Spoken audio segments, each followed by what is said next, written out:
الله وبركاته.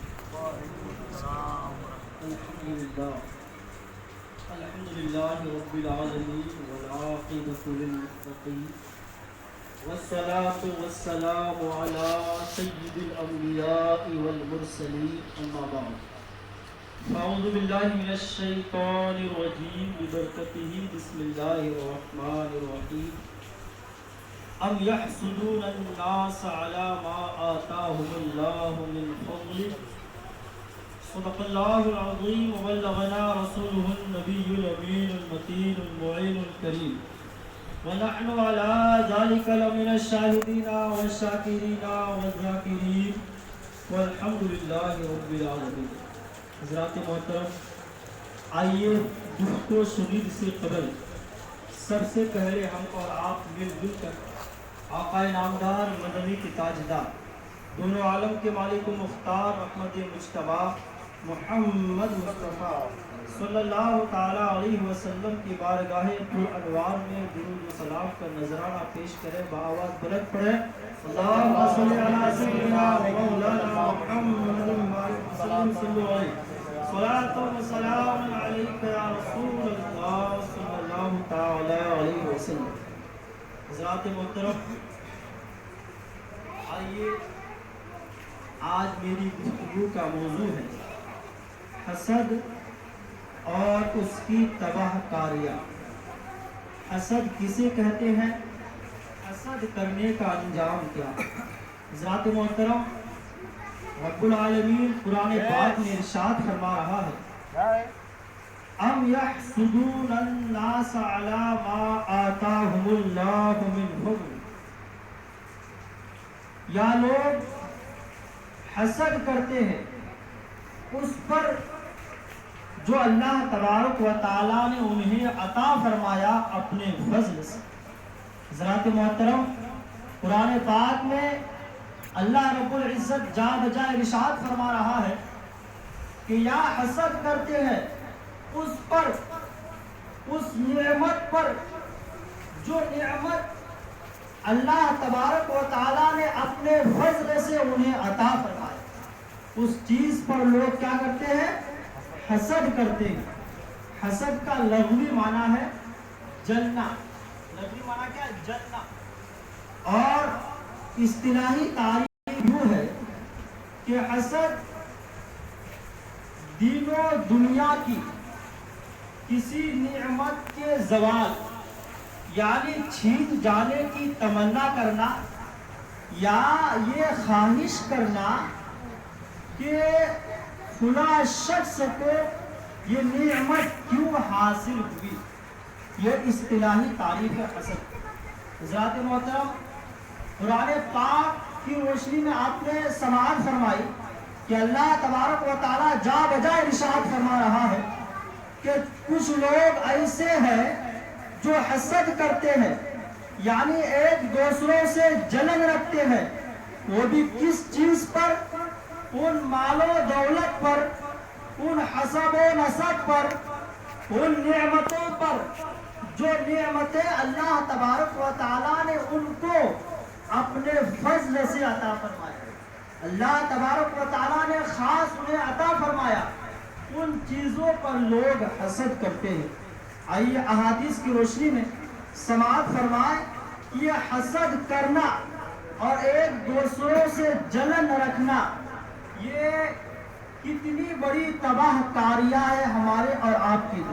حضرات محترم، آئیے سنن ابن ماجہ کی حدیث پاک حضرت ابو ہریرہ رضی اللہ تعالی عنہ سے مروی ہے، حضور سرور کائنات صلی اللہ تعالی علیہ وسلم ارشاد فرماتے ہیں کہ تم حسد سے بچو، تم حسد سے بچو، کیونکہ حسد نیکیوں کو اس طرح کھا جاتا ہے جس طرح آگ لکڑی کو کھا جاتی ہے. اللہ اکبر.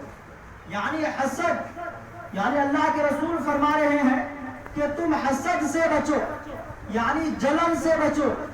حسد کا لغوی معنی جلنا.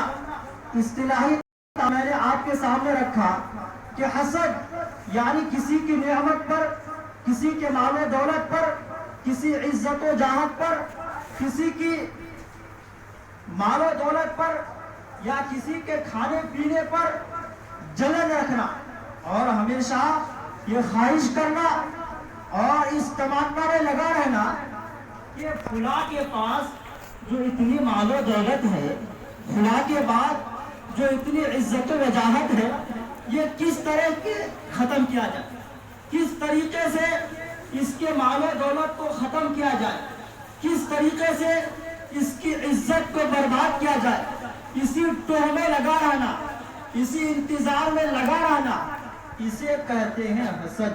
اور حسد ایسی بیماری ہے جس کے تعلق اللہ کے رسول جا بجا کئی احادیث میں ارشاد فرما رہے ہیں کہ حسد ایسی چیز ہے کہ حسد نیکیوں کو اس طرح کھا جاتا ہے جس طرح آگ لکڑی کو کھا جاتی ہے۔ یعنی ہم اگر لکڑی کو آگ میں ڈالتے ہیں تو فوراً آگ لکڑی کو کھا جاتی ہے، جلا ڈالتی ہے۔ اسی طریقے سے ہماری جتنی نیکیاں ہیں، تمام نیکیوں کو یہ حسد تباہ و برباد کر دیتی ہے۔ یہ دوسروں سے جلن رکھنا تمام نیکیوں کو تباہ و برباد کر دیتی ہے۔ اللہ اکبر۔ آئیے دوسری حدیث پاک صحیحین میں یہ حدیث پاک موجود ہے، یعنی بخاری شریف میں بھی موجود ہے اور مسلم شریف میں بھی موجود ہے۔ حضرت انس رضی اللہ تعالی عنہ، حضور مصطفیٰ جان رحمت صلی اللہ تعالی علیہ وسلم نے ارشاد فرمایا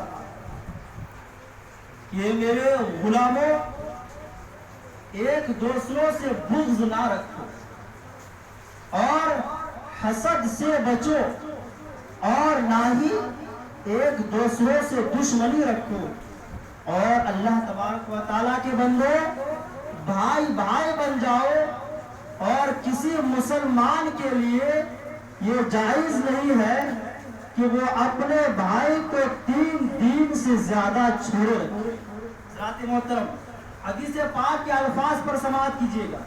اللہ کے رسول فرما رہے ہیں کہ ایک دوسروں سے بغض نہ رکھو، ایک دوسروں سے جلن نہ رکھو، ایک دوسروں سے دشمنی نہ رکھو، ایک دوسروں سے حسد نہ رکھو، اور نہ ہی دوسروں کی دشمنی کرو، اور آپس میں میرے غلاموں بھائی بھائی بن جاؤ۔